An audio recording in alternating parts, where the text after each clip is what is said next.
How to record Zoom meeting on laptop.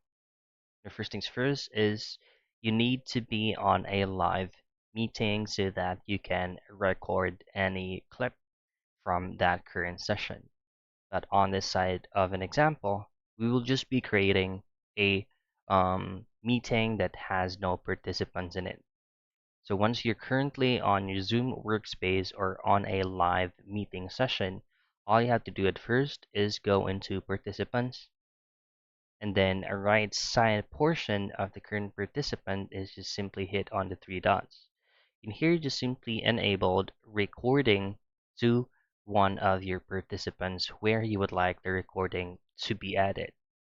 Now, once you hit on more, and then hit on a record, it will automatically capture every session that you are currently in. And then make sure that this audio right here is turned on and as well as on video. And that's basically it. This is how you record Zoom meeting on laptop.